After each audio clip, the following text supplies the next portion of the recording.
الحمدللہ رب العالمین الصلاۃ والسلام علی رسولہ الامین وعلی آلہ وصحبہ اجمعین۔ قال اللہ تعالیٰ فی القرآن المجید والفرقان الحمید، اعوذ باللہ من الشیطان الرجیم، بسم اللہ الرحمن الرحیم۔ یا ایھا الذین آمنوا کتب علیکم الصیام کما کتب علی الذین من قبلکم لعلکم تتقون۔ صدق اللہ مولانا العظیم۔ دوستو، سب سے پہلے تو میں یہ اعتراف کرتا چلوں کہ یہ عنوان یعنی ٹاپک میرے لیے نیا ہے۔ اس طرح کے پروگرام میں نے پہلے کبھی شرکت نہیں کی، اس لیے ایک نئے کھلاڑی کی طرح بہت ساری غلطیاں کروں گا۔ اس کے لیے پیشگی یعنی ایڈوانس معذرت چاہتا ہوں۔ میں یہ بھی بتاتا چلوں کہ میری گفتگو کے آخر میں ہو سکتا ہے آپ لوگوں کو ایسا لگے کہ سارا ٹائم ویسٹ ہو گیا اور کوئی ثواب نہیں ملا، لیکن مجھے نہ جانے کیوں ایسا لگتا ہے کہ جو لوگ اس یعنی سینس لیس گفتگو پر مشکل سوالات کے صحیح جواب دیں گے وہی عمرہ کرنے جائیں گے، اس لیے ویڈیو بند کرنے کے بجائے آخر تک دیکھیں۔ خیر، جب مجھے برخوردار سید فیضان دانش نے اس پروگرام میں شرکت کی دعوت دی تو میں پریشان ہو گیا۔ آپ بھی پریشان ہوں گے کہ میں محترم انجینئر فیضان دانش صاحب کو برخوردار کیوں کہہ رہا ہوں۔ یہ دراصل میرے وسیع خاندان یعنی ایکسٹینڈڈ فیملی کے ایک ممبر ہیں۔ ان کے والد سید نجم الحسن صاحب گزشتہ 40 سالوں سے میرے دوست ہیں، یعنی جس وقت وہ دانش کی عمر کے تھے اس وقت سے ہماری دوستی ہے، اس لیے میں ان کو برخوردار کہہ سکتا ہوں۔ دیکھیے، ایک خوشگوار خاندان کی یہ خوبی ہوتی ہے کہ وہاں چھوٹوں سے محبت اور شفقت ہوتی ہے اور بڑوں کا احترام بھی ہوتا ہے، مگر بیجا تکلفات نہیں ہوتے۔ انسیت اور اپنائیت سے ہی خاندان وجود میں آتا ہے۔ آپ اپنے پہلے روزے کو یاد کیجئے، کس طرح آپ کے والدین نے آپ کو وہ روزہ رکھوایا تھا۔ افطار سے پہلے جب آپ بھوک اور پیاس سے نڈھال ہو کر کھانا پینا چاہتے تھے تو کس طرح بہلایا پھسلایا تھا۔ آپ کے ساتھ افطار کرتے ہوئے سارے گھر والے کتنے خوش ہوئے تھے۔ آپ کی تصویر کو ننھے روزے دار کے اخباری کالم میں شائع کروا کر وہ کس طرح جھوم اٹھے تھے، اور پھر یہ ہوا کہ روزہ رکھنا آپ کی عادت بن گیا۔ آپ رمضان کا انتظار کرنے لگے اور ذوق و شوق سے روزے رکھنے لگے۔ کیا یہ کام کوئی کتاب یا ویڈیو اس آسانی سے کر سکتی تھی؟ اور پھر والد صاحب کی انگلی پکڑ کر تراویح کے لیے جانا یاد کیجئے۔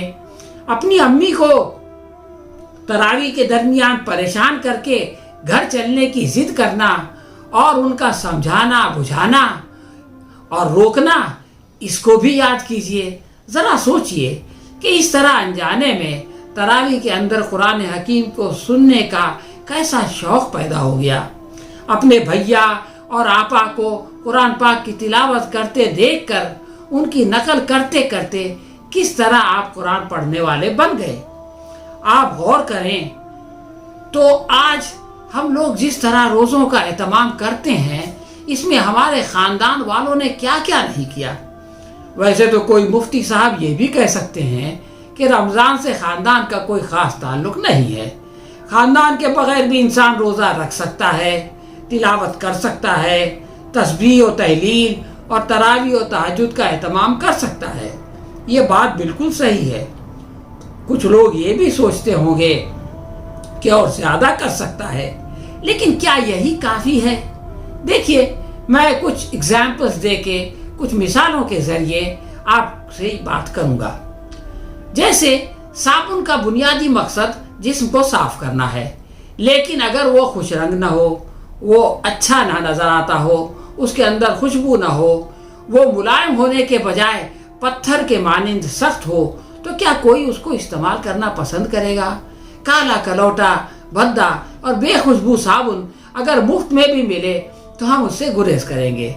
خاندان کے ساتھ رمضان میں جو بہار ہوتی ہے، اس کا اندازہ تو وہی کر سکتا ہے جس نے اپنی فیملی سے دور رمضان گزارا ہو۔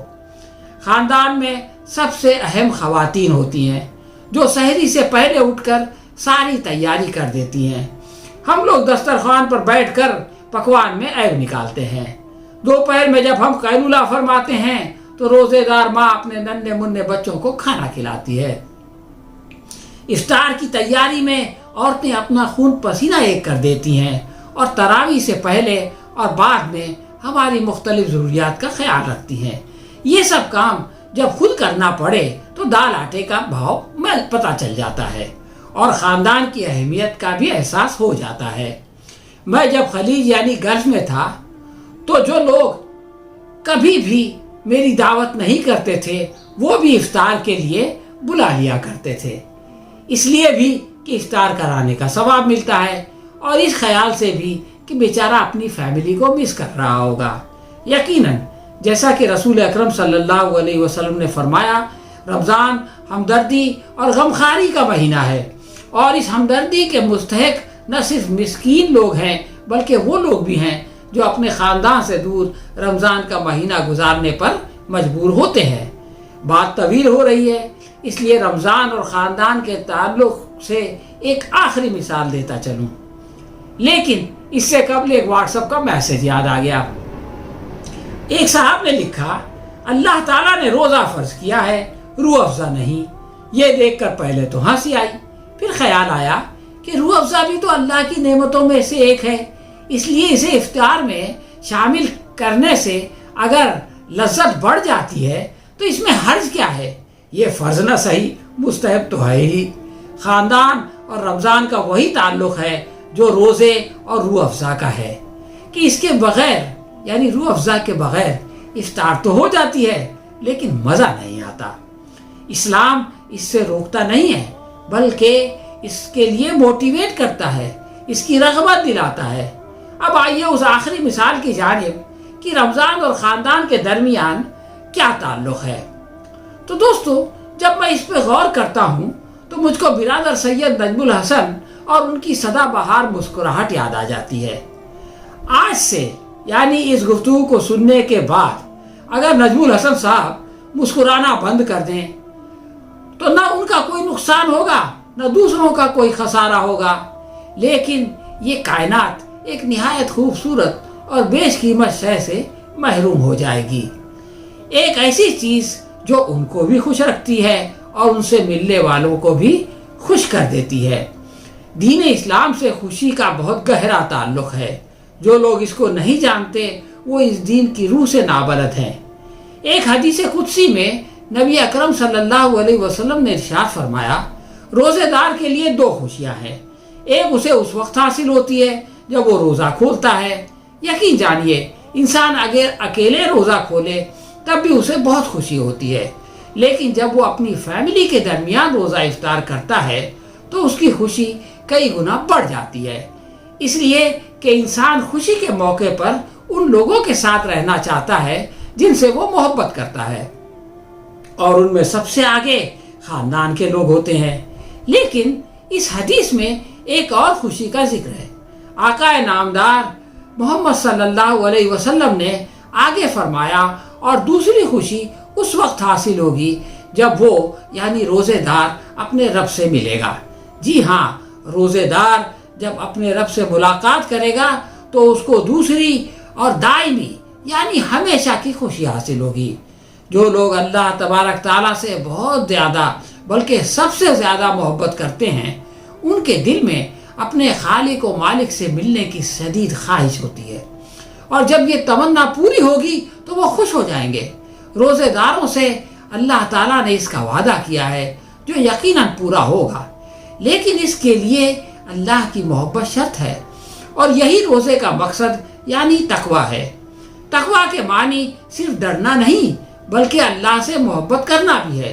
रोज़े के ज़रिए साइम यानी रोज़ेदार के दिल में जो तकवा पैदा होता है उसके सबब वो अल्लाह की नाफरमानी करने से डरता और बचता है, नीस अल्लाह की मोहब्बत में नेक काम करता चला जाता है। ऐसे रोज़ेदारों से बाबत अल्लाह ताला फरमाता है, बंदा अपना खाना और पीना और अपनी शहवत मेरे लिए छोड़ता है, रोज़ा मेरे लिए है और मैं ही इसका बदला दूंगा। अल्लाह ताला हमें उन बंदों में शामिल फरमाए जिनको वो खुद अपने हाथों से इनाम व अकराम से नवाजेगा। ربنا تقبل منا انك انت السميع العليم وتب علينا انك انت التواب الرحيم واخر دعوانا ان الحمد لله رب العالمين.